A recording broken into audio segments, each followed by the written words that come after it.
bestbookbits.com presents Ready, Fire, Aim, 0 to 100 million in no time flat by Michael Masterson, published in 2007. Whether you're thinking about starting a new business or growing an existing one, Ready, Fire, Aim has what you need to succeed in your entrepreneurial endeavors. In it, self-made multimillionaire and best-selling author Masterson shares the knowledge he has gained from creating and expanding numerous businesses and outlines a focused strategy for guiding a small business through the 4 stages of entrepreneurial growth. Along the way, Masterson teaches you the different skills needed in order to excel in this dynamic environment. The written summary can be found on our website, bestbookbits.com. So without further ado, I bring in the book summary of Ready, Fire, Aim. When launching a new business, what should consume your time? In launching new businesses, many entrepreneurs do the opposite of spending 80% of their time on selling. They spend most of their time, attention, energy, and capital on things such as setting up an office, designing logos, printing business cards, filling forms, writing contracts, and refining the product. They have the impression they are doing things in a logical order, getting everything just right before they open their doors. In fact, they are wasting valuable resources on secondary and tertiary endeavors. It is enough to have the product and customer service just okay at the outset. Perfecting them can be done a little later, after you've gotten feedback from your customers. Sell as soon as you can, if possible, before you have spent a lot of time and money making it perfect. The story of a New York realtor. A New York realtor spent $10,000 on a website to sell surplus office space. Listings were free for the first year and would then cost $59.95. No one took advantage of the free offer. He hadn't tested his assumption that he could attract lots of free postings and then convert them into paid advertisers. The story of the car repairman's neon lights. A car repairman thought he could sell neon lights for underneath cars. He started with $1,000, 350 of which built 2 crude prototypes, one for his car and one for his friend. Then he spent all of his spare time and remaining $650 on selling. He worked from home. He spent his time traveling to custom auto shops and auto events trying to make sales.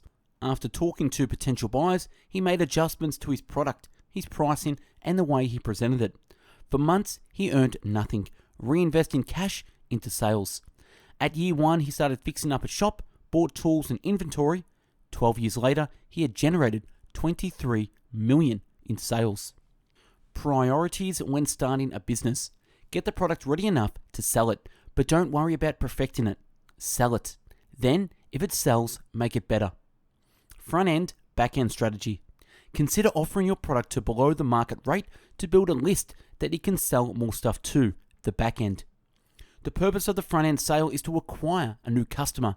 The purpose of the back end sale is to produce a profit. Test the market by offering your existing customers evaluation versions for free.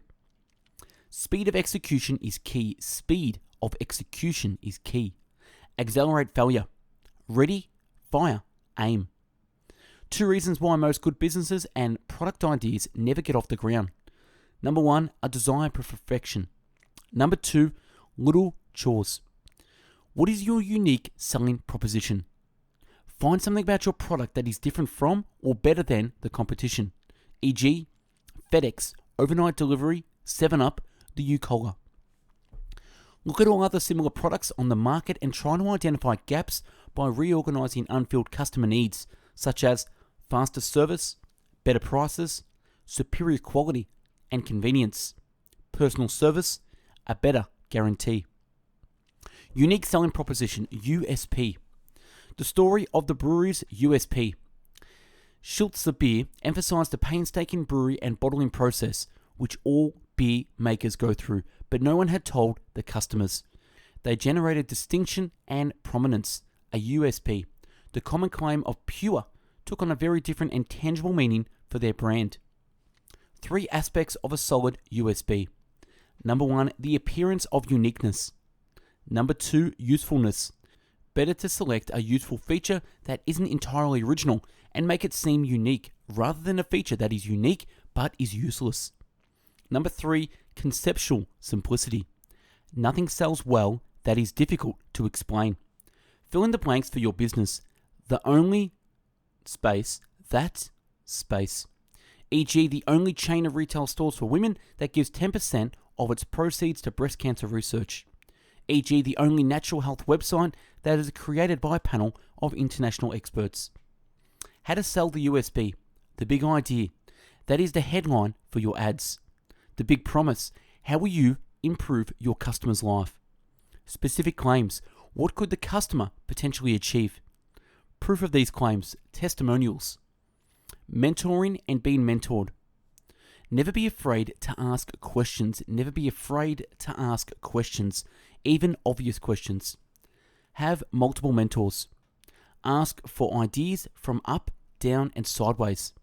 Show your appreciation with notes and gifts. Make your own decisions and take responsibility for them. Your products, brand new or old, copy or innovate. Consumers aren't looking for brand new products. They are looking for clever new adaptations of products they already know and love. When it comes to new, the human brain can only take a little bit of it. 80% of the old and 20% of the new is a good ratio. When you create Me Too products, you are imitating something that is already being sold. You are following the market. You must anticipate the market, not follow it.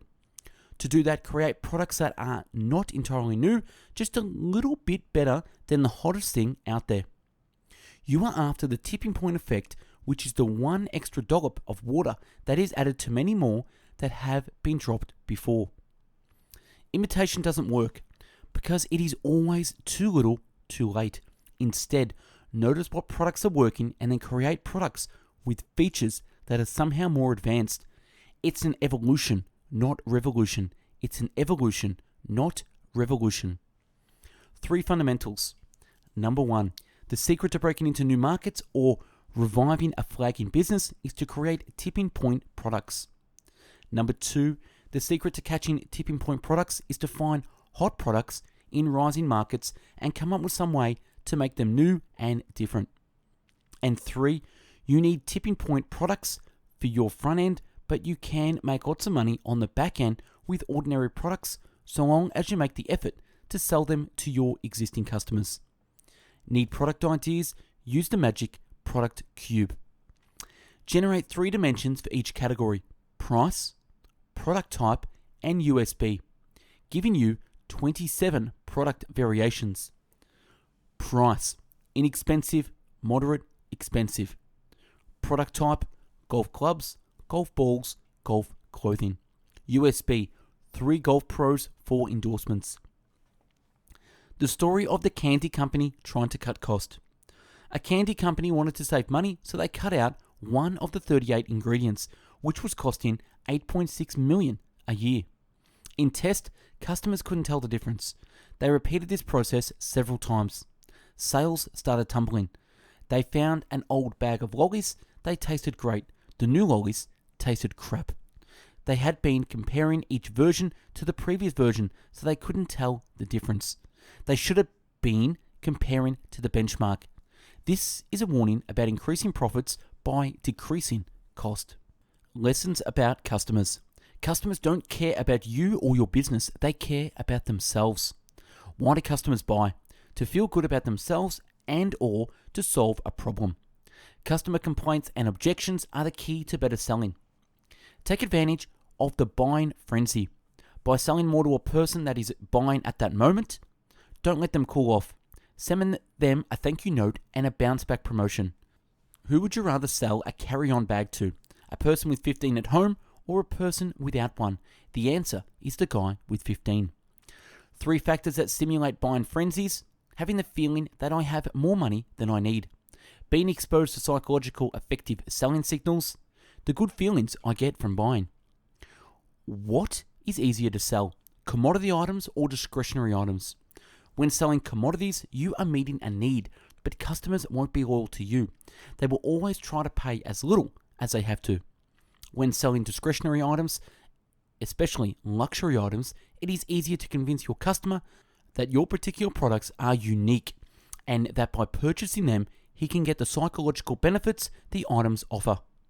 When buying discretionary items, your customers will never be satisfied with a single purchase. In fact, the more they buy, the more they want to buy. because their purchases are stimulated by desires, not needs.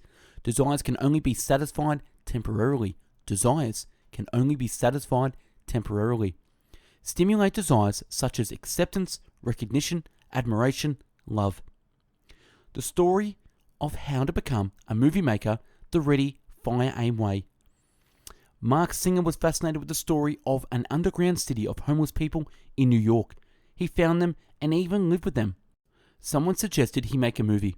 He had always wanted to be a movie maker, so it took action.